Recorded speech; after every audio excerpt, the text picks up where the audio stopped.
Jaime Flores está esperando por nuestra señal a esta hora para compartir temas de actualidad nacional que tienen mucho que ver con la visión del movimiento conservador y del Partido Republicano. Don Jaime, bienvenido, gracias por su tiempo. Don Jorge Luis, siempre un placer. Muchas felicidades para usted y para toda su audiencia. Don Jaime, ha sido una semana en la que dos palabras han tomado el mando de la retórica popular. Unos le llaman traición, otros dicen sedición. Está claro que hay un deseo de socavar el sistema de mando en los Estados Unidos, ir haciendo daño desde la base, y todo esto parte de este video propagandístico, porque no tiene otro nombre, grabado y difundido con la participación de legisladores estadounidenses que anteriormente le juraron lealtad a nuestro ejército. ¿Cómo se enfoca desde su punto de vista esta situación y cuáles serían las consecuencias que pueden esperarse?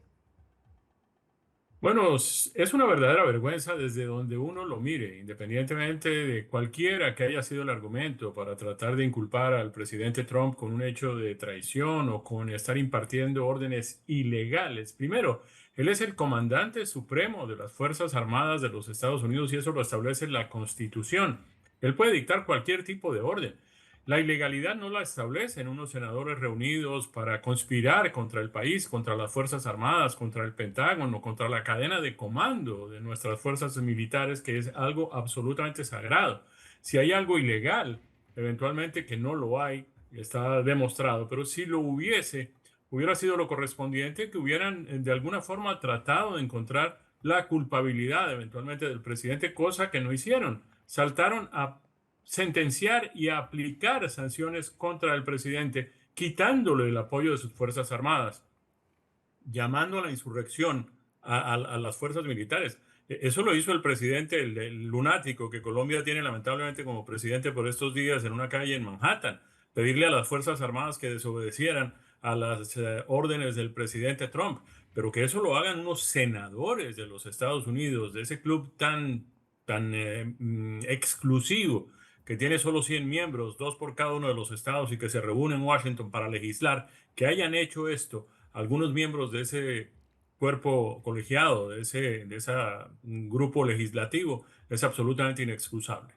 No hay disculpa para este tema y esto ha ido avanzando porque probablemente en el rango de los civiles, en medio de los tiempos que vivimos, esto pueda tener cierta permisibilidad, porque ahora somos demasiado flexibles con las faltas morales, por decirlo de algún modo. Pero dentro de la justicia militar, esto no tiene cabida, estas personas se deben a un juramento y los artículos militares están debidamente establecidos para procesar este tipo de cosas. De momento, el secretario de Guerra ha dicho que están abiertas las investigaciones y que los tribunales militares se pronunciarán en el momento que corresponda. Hablando del tema militar, hablando de la guerra, hablando de la paz, esta semana se ha avanzado bastante con el tema de la paz en Ucrania, después del éxito tan grande del presidente con su plan de paz para Gaza, ahora se enrumba al enfoque de conseguir la paz en Ucrania. El enviado especial del presidente, el enviado Witkoff, estaría sentado con Putin para establecer claramente las pautas. El presidente ha dicho que se reuniría con Putin cuando el acuerdo esté a punto de consumarse, no lo haría antes, no habría otra oportunidad para validar lo que no se establezca. Lo importante aquí es que esto llegue de un modo serio, de un modo definitivo. Ahora, esta cercanía de la paz establece también ciertos recuerdos. Hay una situación política y de alta corrupción administrativa en Ucrania que persiste a pesar del paso de la guerra, y también el presidente ha señalado una y otra vez dos ángulos. Número uno, el nivel de desagradecimiento mostrado por las instancias gubernamentales de Ucrania, que no han estado a la altura de los grandes esfuerzos que han hecho por ellos los Estados Unidos. Y número dos, el tema de que varios países de Europa, mientras exigen como parte de su retórica que la guerra acabe, le siguen comprando petróleo a Moscú. ¿Cómo lidiar en un enfoque político tan complejo con el tema de Ucrania, don Jaime?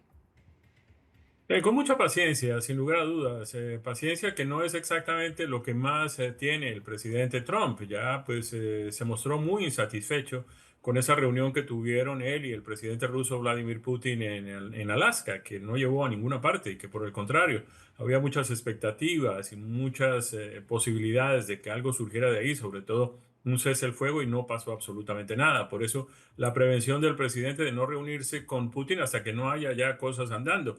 En eso ha venido trabajando también, además del señor Witkoff, el secretario de Estado Marco Rubio, quien se mostró muy optimista sobre la posibilidad de llegar a algo muy concreto en el curso de los próximos días. De hecho, se hablaba sobre la posibilidad de que el presidente ucraniano, Zelensky, viniera a los Estados Unidos este fin de semana de Acción de Gracias.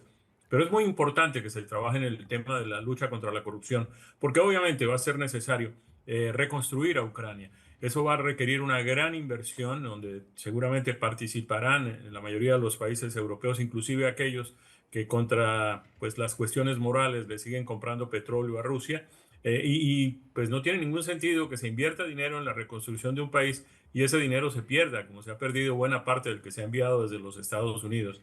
De manera que sí, el gran compromiso tiene que ver con, primero, naturalmente, pues respetar el acuerdo de paz de los puntos que ya el presidente Trump y su equipo de diplomáticos ha venido avanzando, pero también que se combata la corrupción con resultados tangibles a muy corto plazo. Han ido llegando noticias estatales. Yo voy a rescatar una probablemente del olvido, porque lamentablemente hay mucha gente de memoria corta. Mientras había una serie de tribunales en una persecución política espantosa en contra del presidente Trump, exactamente en el momento en el que no era presidente, era candidato, había comenzado a decir que correría para las elecciones de 2024, inmediatamente que hace este anuncio, comenzó la cacería de brujas. Aparece Jack Smith, aparece Leticia James, aparecen cargos que tienen características distintas. Unas están atacando su entramado empresarial, otros eran cargos de una instancia federal.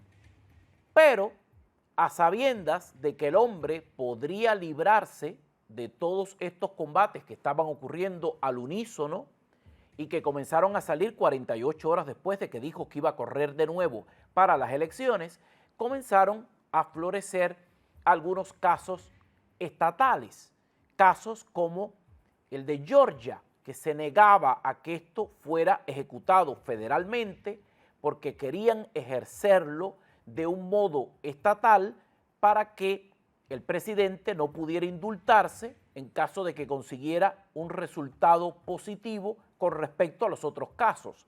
Esto estaba fríamente calculado. Surgieron personajes siniestros, la más siniestra y abominable, Fani Willis, un instrumento de la Casa Blanca para mover este asunto. A Fani no se le puede quitar su gran mérito. Fani volvió trending al condado de Fulton, algo de lo que nadie hablaba, ni en los libros de geografía. Pero todo esto se mantuvo y se ha mantenido activo, y es impresionante el tiempo que ha rendido después de toda la colusión que tuvo el caso, después de que Fani tuviera un amorío tremendo pagándole a su amante con todo el dinero asignado para la investigación, todo un descaro que fue desarmado durante meses de escarnio para quien juzgaba en las noticias. Pero, y la introducción es larga pero necesaria, don Jaime, hemos tenido que esperar demasiado para que la justicia de Georgia acabe de hacer lo que tenía que hacer, porque esto estaba más que cantado, porque aquí no solo era el presidente, una serie de colaboradores, de personas que estaban cumpliendo misiones por su trabajo desde las dependencias federales, estaban siendo juzgados. En total 18 personas, si mal no recuerdo, quienes no tenían la misma disposición probablemente de recursos o de fortaleza para estar en los tribunales como el presidente Trump, y sufrieron muchas consecuencias. Algunos de ellos fueron obligados a admitir delitos que no cometieron para librarse definitivamente de la presión del caso. Y todo esto que yo estoy contando se llama injusticia.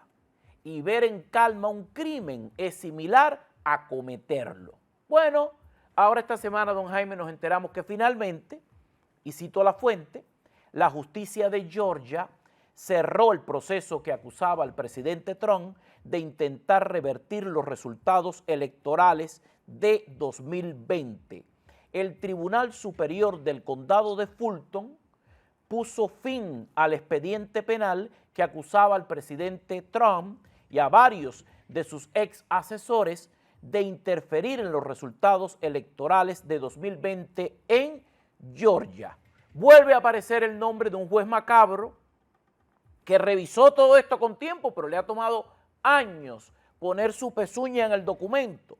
La resolución ha sido emitida por el mismísimo juez Scott McAfee, que tuvo que enfrentar todo el nivel de corrupción de una Fani Willis que se pintaba como la guardiana de la justicia delante de él y que al final, por poco, entre tanta maldad, se sale con la suya. ¿Qué significado tiene que haya pasado tanto tiempo para que la justicia se abra paso y finalmente esto se cierre, don Jaime? Bueno, la justicia tarda, pero llega. Usted hacía una referencia hacia la memoria corta que tienen algunas personas. A mí no me preocupa tanto que sea corta, a mí me preocupa que sea selectiva, porque se les olvida muy fácilmente lo que no les conviene, pero aquello que les es útil, sí, no lo olvidan jamás. Lo que sucedió aquí fue una más de las patrañas que quisieron armar. Pero a mí me preocupa que no vemos los titulares diciendo exonerado definitivamente el presidente de todo esto que sucedió en Georgia. Por el contrario, se encuentra que no hubo ninguna participación ni de él ni de algunos de sus potenciales cómplices. Nada de eso aparece en los titulares. Yo recuerdo que cada vez que se presentaba el presidente Trump ante una corte, eran las cámaras y se había que evacuar parques enteros para que la televisión pudiera montar ahí sus equipos y todo lo demás para transmitir el momento en que estaban inculpando al presidente o tratando de inculparlo, acusándolo de algún crimen. Pero cuando se producen estas exoneraciones definitivas, estos sobreseimientos sin ningún tipo de apelación posterior, pues ya los medios de comunicación parecen no darle la misma importancia. Pero para eso estamos nosotros, ¿no? Para eso estamos, para hacer estos recordatorios. Y bueno, a veces hay que impartirlo así. Yo me pongo a veces como que parece que estoy dando una clase, pero hay que recordarlo porque, oiga, hay mentes olvidadizas, pero me encanta su definición. No es memoria corta, es memoria selectiva. Sí, Lo señor. pongo en boca de pueblo, me acuerdo de lo que me dé la gana. No es Sí, así, señor. no es así.